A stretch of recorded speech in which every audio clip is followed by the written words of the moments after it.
After a history of denying women the right to vote, despite years of protests by the women's suffrage movement, the U.S. government compromised by passing the 19th Amendment in 1920, giving women the right to vote. Really impossible to overestimate the importance of the 19th Amendment. Time of the American Revolution through 1920, women fought to attain the same social, political, and economic status in the United States as men. In 1920, women in the United States won the right to vote by virtue of the passage of the 19th Amendment. But the struggle to attain that right was a long one, fraught with violence, political turmoil, and social upheaval. It took place in Seneca Falls, New York in the year of 1848, lasting for 2 days. On the first day of the convention, almost 200 women attended. Before we go any further, I would like to give you some more information about how women's rights movement started. The convention was organized by Lucretia Mott and Elizabeth Cady Stanton, two abolitionists who met at the 1840 Worldwide Anti-Slavery Convention in London. During the convention, women were not being treated correctly. Married women were legally dead in the eyes of the law. Women were not allowed to vote. Only married women had no property rights. Women had to pay property taxes although they had no representation and leave on these taxes. Women were not allowed to enter professions such as medicine or law, and only women had no means to gain an education since no college or university would accept women students. Women were not even allowed to participate in affairs of the church, causing this to be the very first women's rights movement in the United States.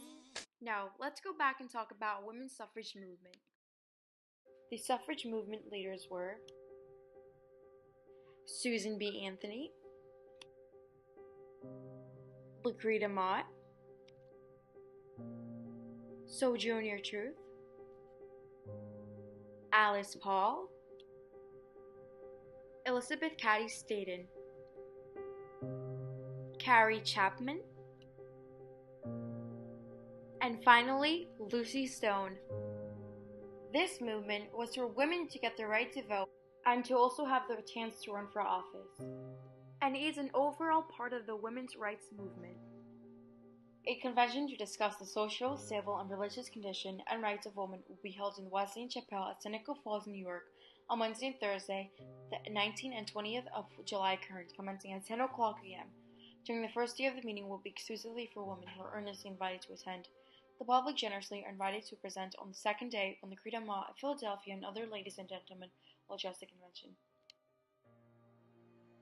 On the second day of the convention, men were invited to come. A famous African-American abolitionist, Frederick Douglass, attended. The Declaration of Sentiments and Grievances was ratified by the crowd, drafted by Elizabeth Cady Stanton. In addition, they also passed 12 resolutions that specifically demand for equal rights for women, including the 9th resolution that proclaimed women's rights to vote. This happened because of Frederick Douglass. Most of the people didn't listen to Elizabeth Cady Stanton because she was simply a woman. After the speech given by Elizabeth Cady Stanton, shown above, got public ridicule, many women withdrew their signatures from the declaration because they felt embarrassed. The Seneca Falls Convention was followed 2 weeks later by an even larger meeting in Rochester, New York. Women's rights movement rose annually, maintaining a focus on growing women's suffrage movement. It was not until the 1850s, when Susan B. Anthony and Elizabeth Cady Stanton gave it a try to include women in the provisions of the 14th and 15th Amendments, but unfortunately it failed. The turning point came in the late 1880s and early 1890s. Two groups that merged into one that focused on gaining the vote in state. This group is called the National American Women's Suffrage Association. The very first state to grant women the right to vote was Wyoming in 1869. Colorado, Utah, and Idaho followed shortly after that.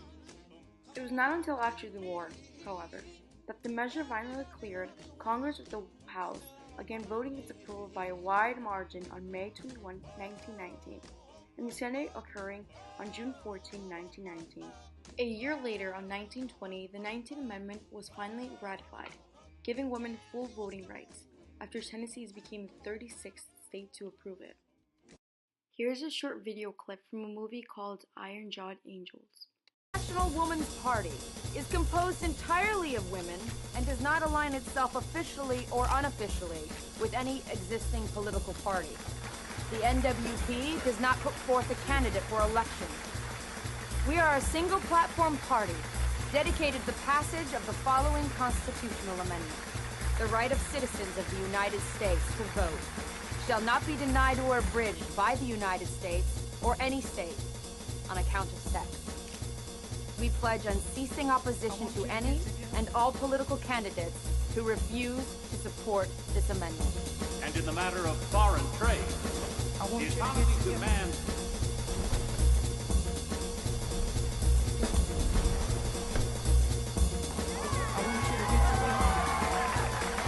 The video coming up will summarize about women's rights movements. Was ratified in 1920. But the truth is, women had been voting in American elections for long before that. In the early years of the Republic, for example, there were some places where women voted, in the state of New Jersey until 1807. But in most cases, women were denied the right to vote in the 19th century. They started agitating for the right to vote openly and in public in the late 1840s and early 1850s after meetings in places like Seneca Falls in New York. During the Civil War period, women were involved in the fight against slavery and the fight to save the Union. After the Civil War, leaders like Elizabeth Cady Stanton and Susan B. Anthony thought that their fight to end slavery would get them included in the amendments like the 14th Amendment and the 15th Amendment that guaranteed the rights to former slaves, and they lost.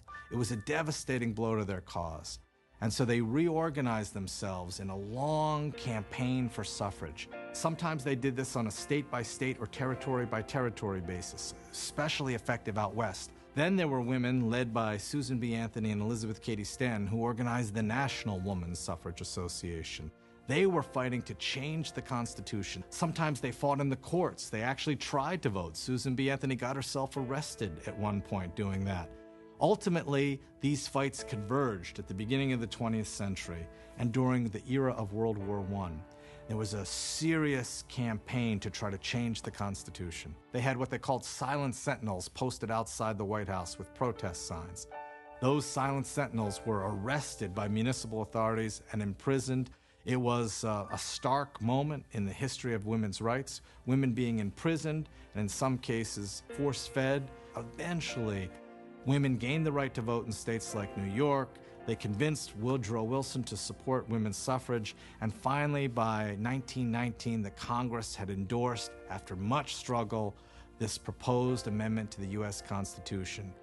And women began voting wholesale across the country in the presidential election of 1920.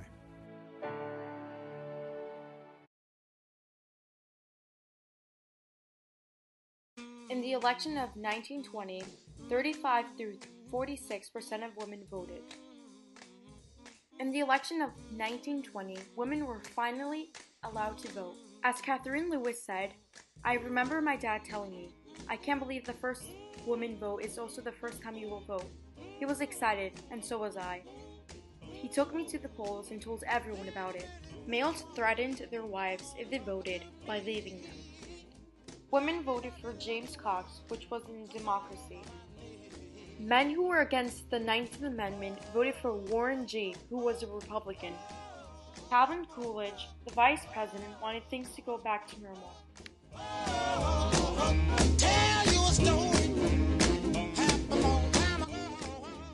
Women's voting increased over time, and they also had more women voting than men. Women elected other women into government has grown significantly. Women participated in the local and state and federal court, but not in the White House. Sarah Palin was running for vice president in the election of 2012. Hillary Clinton was running for president of the election of 2016. Overall, women now have a voice.